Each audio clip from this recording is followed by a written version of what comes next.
Hey guys, this is Stephanie and I'm Stacks on Stacks on Stacks. Today I'm coming to you with a book tag. I feel like I haven't done a book tag in a while.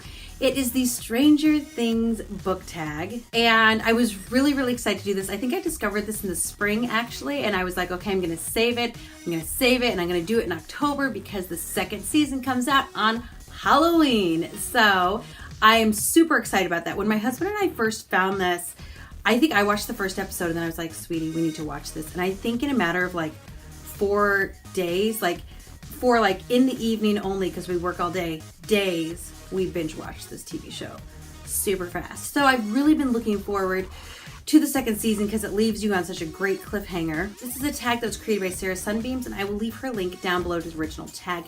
Tag's a little over a year old, but a good tag ages well. Basically, Stranger Things is a TV show on Netflix. I don't know if it's a miniseries or a TV show. It's about 8 episodes. They're around 15 minutes each. And it takes place in the 80s. And that might be one of my favorite things about this is they recreate like the 80s feel so well. And being somebody who grew up in the 80s, I loved it. Like it kind of felt like E.T. but like, crisper. But the kids were riding bicycles without helmets like we did in the 80s. And almost every house is like split level like they were in the 80s. And they wander around the neighborhood and people aren't worried that somebody's going to take them. So in that respect, it really captures the feeling of the early 80s, the clothes, the town, all of it was really a joy to re-experience. The characters also were really great and had great development. The plot was very inventive, not something I've seen a million times. Basically, we're following these 4 boys that are best friends, and then one of them goes missing. And the other 3 are trying to find him, and of course the police are involved, but what do the police know? The boys know everything. And it does have a little bit of humor when it's needed, but otherwise it is pretty serious. And it's not as scary as I thought, because I am a scaredy pants and I do not like to be scared. I do not like jump scares. I don't like bad dreams. So I was really surprised that I liked this as much as I did. It didn't have a lot of jump scares, maybe 1 or 2, and they weren't like super jumps. They were more like, oh, okay, type of things. But the fact the plot was so in-depth, I think is what kind of pushed it through to the unscary, to the logical, this is interesting, this is fun. Anyway, I loved it. On to the book tag. Question 1 is an epic intro. The opening sequence of Stranger Things is amazing. Name a book that grabbed your attention from the first page. For this one, I'm going to have to go with Ready Player One by Ernest Cline. And I'm going to read the first paragraph to you so you can see how much it grabs as well. Everyone my age remembers where they were and what they were doing when they first heard about the contest. I was sitting in my hideout watching cartoons when the news bulletin broke in on my video feed announcing that James Halliday had died during the night. So that's the first paragraph basically. So we're following a kid named Wade who's a teenager. And he lives in a dystopian, futuristic-ish society. Basically, the guy Halliday dies and he's like, I'm gonna leave my fortune in an Easter egg in this program that he created. Now the program is called the Oasis, and the Oasis is basically like a virtual reality, but it's a huge virtual reality, like a virtual universe. You can go from planet to planet. People work within the Oasis. People go to school in the Oasis. So they seriously sit in their home, put on a visor thing, and they run around this virtual school and they have virtual teachers. And as a kid, your avatar has to actually look like you. But once you're an adult, it can look like whatever you want it to. So the whole point of this is Wade functioning in the real world and in this virtual world, trying to find Halliday's Easter eggs that he left so he can have his fortune. Now, that may not sound like an incredibly fantastic book, but I'm being pretty vague because the surprise is part of the book. That's what makes it fun. Question number 2, Dungeons and Dragons. Name a fantasy world that you would like to experience yourself. Now, I initially wanted to say the Oasis from Ready Player One, but I'm trying to use different books for each question. So I am going to go with The Night Circus by Erin Morgenstern. Now, this is technically in our world, but they build this tent in it, and the tent has some magical powers, and that is where I would like to visit and spend some time in this magical tent. It's like a big circus and then there's little tents One of the little tents, I think, if I'm remembering correctly, because it's been a few years, was like a bunch of clouds. Like you could literally jump from one cloud to another, and it's almost like flying. And I was like, I want to fly and go there. So it is a pretty interesting book. I read this quite a while ago, so sometimes I think the facts of it get a little fuzzy. But basically, this is about two magicians. One is a magician who was taught magic, and the other one is a magician who is actually magic. And these two mentors, you could say, pit them against each other to see what is better, taught magic or learned magic. So I am being pretty vague with this, but I don't want to give anything away. Surprise makes the book. Next question, squad goals. When 11 meets Mike, Dustin, and Lucas, it was a mostly perfect team. Name your favorite bookish group of friends. Now, obviously, I want to go with Harry Potter. I mean, you could go with the Marauders, or you could go with Ron and Hermione and Harry, but I feel like that's a really easy answer. By the way, I'd probably go with the Marauders if it were me. So I'm actually going to go with my backup, which is going to be The Raven Boys by Maggie Stiefvater. I've actually only read the first 3 of the 4 books, but I'm kind of putting off the 4th one because I kind of don't want it to end. This is a group of friends that are truly friends, and they go through some pretty weird stuff together, and they still stay friends and very loyal at that. Basically, it's about a group of boys who attend a school, and they are called Raven Boys. And it's a private school in, I think, West Virginia. And then they meet up with a girl named Blue, who's kind of odd, and she goes to the public school. And they just kind of click as a group, and they are seeking out the dead body of a Welsh king using ley lines.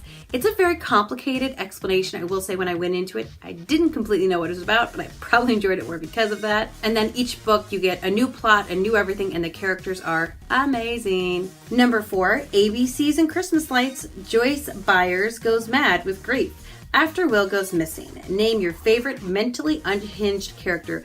I have a hard time deciding if she is my favorite, but one I do really enjoy would be Winter from the Lunar Chronicles by Marissa Meyer. She's a little off her rocker, but it's in a sweet, mostly endearing way. By the end of the series, you kind of understand things a little bit better, but she's a very likable character.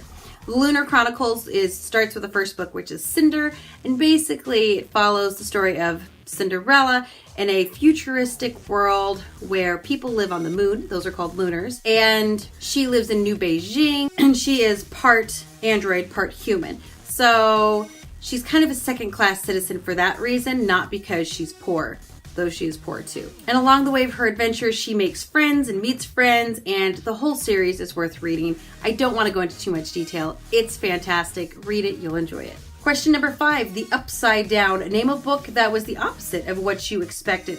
Now, I'm not going to say necessarily, so I wouldn't say necessarily it was opposite, but I would say I knew so little about this book that when I got into it, I was like, oh, so this is what it's about. And for that, I'm going to go with Station 11 by Emily St. John Mandel.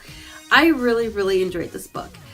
Basically, I don't know what I thought it was about initially. I think I thought it was, well, I was told it's about this group of people. So the world's kind of come to an end, and it's this group of people that go around acting out plays from like little community to community.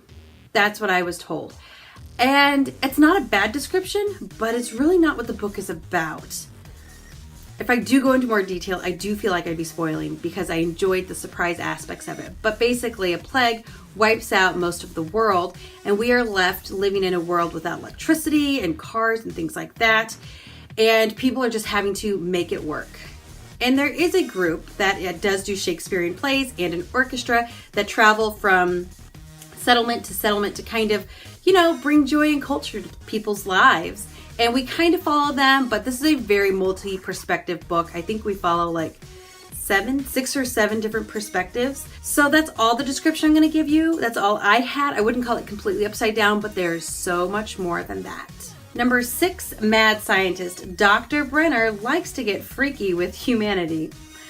Name the freakiest dystopian government that you can think of. Now, I kind of wanted to go with like 1984 or Brave New World, but I actually don't think I ever finished either of those books, so I feel like that'd be a little unfair. So I am going with the freakiest dystopian society I could come up with, and that was The Hunger Games by Suzanne Collins. I know this is the most basic answer I could have given, but This is a pretty freaky world. I mean, they kill kids for kicks and giggles. Like, I think that's pretty bad, and I would say that we should never come to that. Basically, if you don't know what Hunger Games is about, you don't do much reading or going to movies, I'm going to guess. It's about a society, futuristic, dystopian, that is sectioned off into districts, and every year 2 kids are taken from the district, a boy and a girl, under the age of 18, I believe, over the age of 10, I don't remember. And they are forced to go into an arena with 2 kids from all the other districts, so 24 kids total, and they fight to the death. Yay! So this is not a world I'd want to visit. Number 7 is Demi Gorgon. Name a scary, bookish creature that you would not want to come through your walls. Now, I am going to go back to a book that I kind of already talked about, and I'm going to go with Harry Potter. Not this particular one, I just thought the cover was pretty, so I grabbed this one. Now, I have a bit of a toss-up because I'm terrified of snakes. Like a garter snake will make me cry. I kid you not. I'm such a baby wuss about snakes. I can handle spiders or mice, but snakes just, I can't even think about it. It upsets me so much. So I think Nagini would freak me out if she came through my wall, and I would just give up and be like, okay, eat me. I'm gonna just die anyway, because I hate snakes that much. But what I think might be worse would be the Dementors. I think the Dementors would be way worse. Which actually, these are the Dementors. I didn't even do that on purpose. They would be worse because I'm a muggle and I can't see them. So I would just feel like sadness and cold and like there's no joy in the world, and then I would die. So that would be crappy to come through my wall. And number 8, cliffhanger ending. Name a book that left you wanting more. Now, I feel like it's cheating just a tiny bit to go with a book that is in the midst of a series, except that I haven't read the rest of the series. I've only read the first book, and I have a feeling that the second book would leave me at the cliffhanger, and the third book hasn't been written yet. And I am speaking of none other than The Name of the Wind by Patrick Rothfuss. I read this, 2 months ago. I still think about it. I actually might reread this book in the next few months, even though it's totally not on my reading list in the slightest, but I just want to reread it. I feel like I must have missed some things because I was just so busy enjoying everything about this book. I have only read the first book, haven't read the second book, because I heard the second book, cliffhanger, is even worse than the first, and there's not even a release date for the third book. Now, I understand he writes good stuff, so it's going to be worth the wait. However, I don't think I want to read the second book until the third book is almost out, because I know I'm just going to zip straight through that third book. So I'm going to count this as a cliffhanger ending. And it's not a cliffhanger like a literal like, oh my goodness, he's hanging from a cliff.